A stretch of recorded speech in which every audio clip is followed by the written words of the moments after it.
Hola hermanas, ¿cómo están? Me da gusto compartir con ustedes la clase número 2, que fue justo dos de las clases que pude dar cuando nos podíamos reunir antes de lo de el COVID.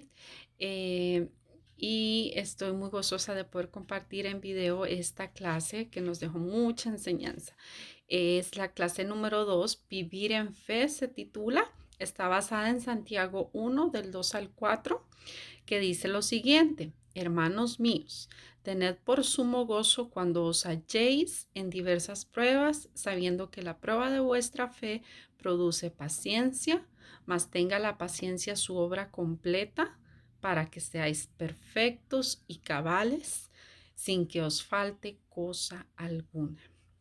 Entonces, Santiago escribió su carta por dos razones principales: problemas externos. Sus destinatarios estaban experimentando una serie de problemas y dificultades, eran perseguidos, sufrían opresión y padecían diferentes aflicciones físicas. Además, eran extranjeros que se habían dejado de su propio país. Ahora, problemas internos. Una lista de estos problemas descubriremos que son parte de nuestra vida hoy.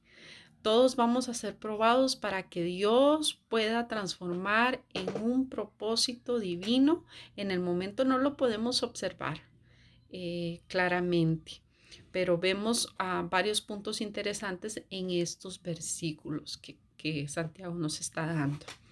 Entonces, vemos un punto es la actitud del creyente. Cuando dice tener por sumo gozo, ¿cuándo? Cuando pasemos por sumas pruebas. Esas pruebas producen paciencia y esa paciencia va a tener una obra completa, que es la perfección y la cabalidad. La palabra nos dice estar siempre, no nos está preguntando ni está escogiendo, dice siempre gozosos. Humanamente es incomprensible estar gozosos cuando estamos en pruebas, ¿verdad? Pero debes comprender que todas esas situaciones Dios las está usando para hacerte mejor creyente, más maduro, más firme, más consolidado en tu fe. Este gozo no es una alegría humana, eso debemos de tenerlo presente. Este gozo está íntimamente relacionado con Gálatas 5:22. Ya sabemos que ahí vemos los frutos del Espíritu. El fruto del Espíritu es amor, gozo. Y este gozo del que se habla aquí no lo puede experimentar un incrédulo. Eso lo sabemos, porque es el fruto del Espíritu Santo. Un incrédulo no lo puede experimentar porque no vive en el Espíritu Santo. Hasta que seas una persona creyente, que ya el Espíritu Santo vive en ti, para que puedan fluir los frutos del Espíritu. Entonces, el creyente que tiene el creyente que tiene evidencia del fruto del Espíritu Santo tendrá la actitud correcta ante la prueba. La palabra prueba aquí se refiere a una carga o un conflicto. El sumo gozo no es por la prueba, lo que nos está hablando Santiago. La adversidad que estás viviendo es por lo que vas a producir. Es por el resultado, el fruto que vas a tener en tu vida cristiana de esa situación que tú estás viviendo. Entonces, en Hebreos 12:2 nos dice: puesto los ojos en Jesús, el autor y consumador de la fe, el cual por el gozo puesto delante de él sufrió la cruz, menospreciando el oprobio, y se sentó a la diestra del trono de Dios. Cristo no estaba lleno de gozo porque fue clavado en la cruz. Es por el gozo que estaba puesto delante de él, el gozo de haberse sometido y puesto a la voluntad de su Padre. la redención de ti y de mí. Filipenses 4:4 nos recuerda, regocijaos en el Señor siempre. Otra vez digo, regocijaos. Vemos unos puntos en lo que es la aflicción y tenemos la aflicción espiritual. Por una parte se dice que es un acto consumado de una molestia o padecimiento que puede provocar efectos negativos en el estado de ánimo de una persona. Es estar en abatimiento, pérdida de la fuerza física o moral, la energía o el ánimo, tener tristeza, dolor emocional por causa de un decaimiento espiritual, angustia, intranquilidad o inquietud muy intensas por algo, o estar en aprietos, situación difícil. Hay varios sinónimos, pero generalmente tiene un sentido psicológico o espiritual, aunque las situaciones físicas también lo pueden generar. Tratando de clasificar las aflicciones, lo dividiré en 3 tipos: las pruebas, la disciplina y consecuencia de nuestros pecados. Salmos 34:19 nos dice, muchas son las aflicciones del justo, pero de todas ellas le librará Jehová. Juan 16:32-33 nos dice lo siguiente, he aquí la hora viene, y ha venido ya en que seréis esparcidos cada uno por su lado, y me dejaréis solo, mas no estoy solo porque el Padre está conmigo. Estas cosas os he hablado para que en mí tengáis paz. En el mundo tendréis aflicción, pero confiad, yo he vencido al mundo. Amén. Hechos 14 del 21 al 22 nos dice, y después de anunciar el evangelio a aquella ciudad y de hacer muchos discípulos, volvieron a Listra, a Iconio y a Antioquía, confirmando los ánimos de los discípulos, exhortándoles a que permaneciesen en la fe y diciéndoles, es necesario que a través de muchas tribulaciones entremos en el reino de Dios. En Juan 16:33, Jesús les dijo a sus discípulos lo siguiente, en el mundo tendréis aflicción. Nos hace ver que el perseguirle no todo va a salir de color de rosa, el seguir a Jesús. Pero en ese mismo versículo nos dice, pero confiad, y yo he vencido al mundo.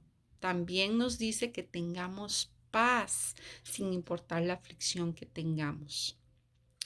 Formas de vida equivocada debido a doctrinas equivocadas.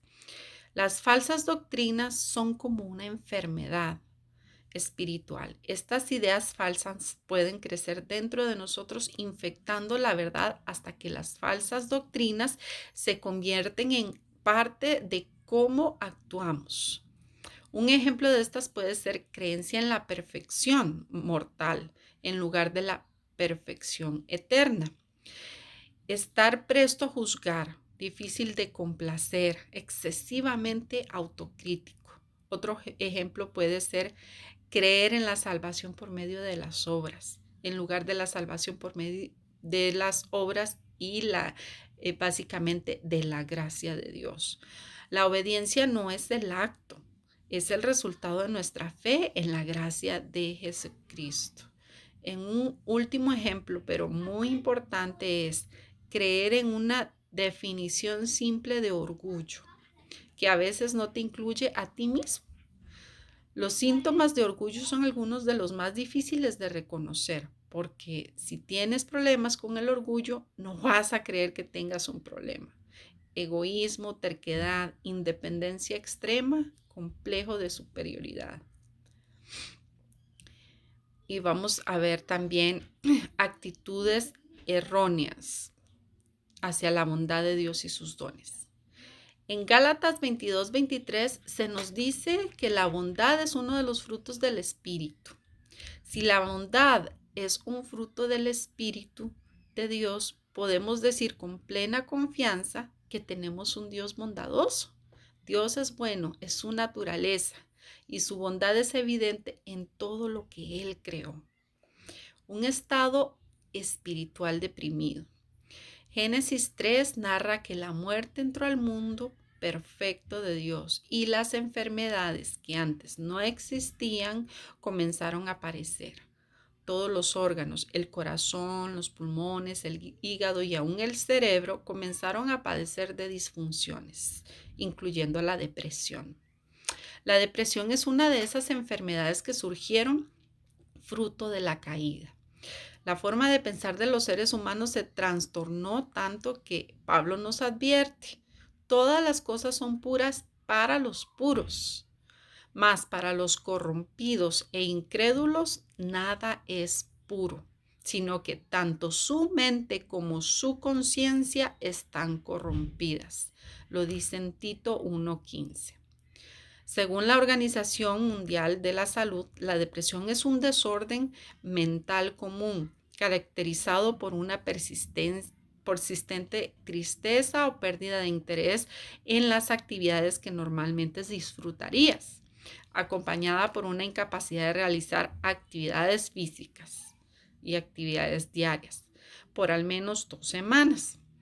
Un estudio de la palabra demuestra que varios profetas se deprimieron, algunos por su propio pecado, como David, y otros por el pecado del pueblo, como Moisés. Jeremías se deprimió porque el Señor le reveló lo que le pasaría al pueblo judío. Se deprimió porque conoció la realidad. Como creyentes hay muchas razones para tener gozo. Sin embargo, seguimos viviendo en un mundo caído.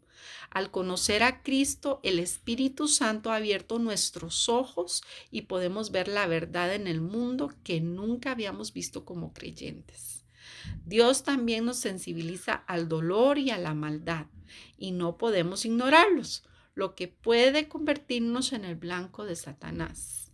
Como si esto no fuera suficiente, el Espíritu Santo está continuamente exponiendo la maldad que no sabíamos que existía en nuestro propio corazón. Como en el caso de Jeremías, la depresión puede ser una respuesta a la realidad cuando uno se da cuenta de la profundidad de la maldad en el mundo y nuestra incapacidad de corregirla. Por eso hemos de aprender a confiar una y otra vez en Jesús, quien venció. Cuando la depresión es por pecado, la solución es arrepentirnos. Es posible que la depresión sea un llamado de Dios para volvernos al redil y sanarnos, porque el pecado nos esclaviza y nos separa de Dios. Oseas 6:1 nos dice: vengan, volvamos al Señor, pues Él nos ha desgarrado, pero nos sanará, nos ha herido, pero nos vendará. Sabemos que Jesús, el buen pastor, dejará las 99 para buscar a aquel que salió del redil. Qué bello, ¿no? Si la depresión es por un desbalance químico,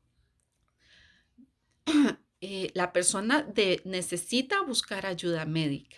Para el creyente, el tratamiento médico siempre debe ser acompañado de consejería bíblica. Esa es la palabra donde encontramos la verdad. Ahora, quiero leerles las preguntas básicas y respuestas que la autora del libro nos expone en este capítulo del libro, que se encuentran en la página 19 y 20. Dice, ¿cómo podemos tener por sumo gozo cuando nos hallamos en pruebas? Y la segunda, ¿cómo podemos garantizar que nuestra fe crezca en medio y a pesar de nuestras pruebas? Son dos preguntas para analizarlas profundamente, personalmente. Primero, mediante el uso de tu mente. Recuerda que tener por sumo gozo las pruebas tiene que ver con la mente, no con las emociones. Sin importar lo que tus emociones sientan, desánimo, desesperación, etcétera, o lo que tu cuerpo sienta, dolor, agotamiento, etcétera. Tenemos que hacer lo que por ejemplo nos da la propaganda de zapatos Nike, donde anuncia: hazlo nada más. Tan solo tenlo por sumo gozo. Por favor, no te pongas a hacer conjeturas, no te preocupes, no cuestiones, no imagines, no te inquietes, no te rebeles y especialmente no te pongas reacia.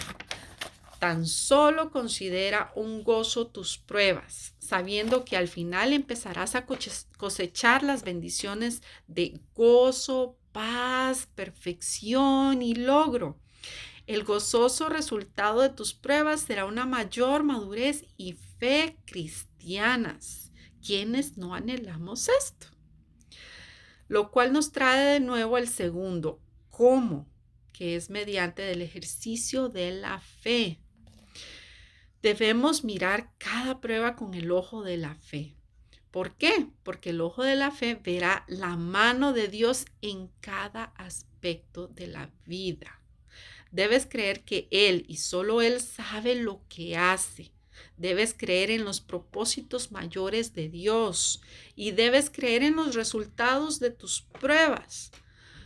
Así que anímate y prepárate para tus pruebas, no mirando nosotros las cosas que se ven, sino las que no se ven, pues las cosas que se ven son temporales, pero las que no se ven son eternas. Segunda de Corintios 4:18. Así es como el ojo de la fe ve las pruebas. Que cada prueba me prepara, me consolida, me afirma para seguir con las futuras cargas que Dios va a usar para seguir puliendo y seguir haciéndome semejante a la imagen de su Hijo, el Señor Jesucristo, perfecto y cabal. Esas pruebas van a producir un carácter más parecido al de nuestro Señor. La palabra perfecto no es impecable, solo Cristo lo es, sino una madurez espiritual. Cabales implica estar completos, enteros, sin que nada nos falte. Dios va perfeccionando nuestro carácter. Hay que levantarnos y seguir adelante. Es bueno llorar, sacar fuera las emociones, entregando tus cargas al Señor y seguir adelante. Pedro nos dice así como Santiago lo siguiente y con esto quiero terminar. Primera de Pedro 5:10. Mas el Dios de toda gracia, que nos llamó a su gloria eterna en Jesucristo, después de que hayáis padecido un poco de tiempo, Él mismo os perfeccione, afirme, fortalezca y establezca. Al ser probado nuestro carácter, va siendo formado al parámetro del Señor. Hay un propósito al presente y un final al futuro. Espero que esta clase haya sido de edificación y los esperamos para la siguiente clase. Dios les bendiga.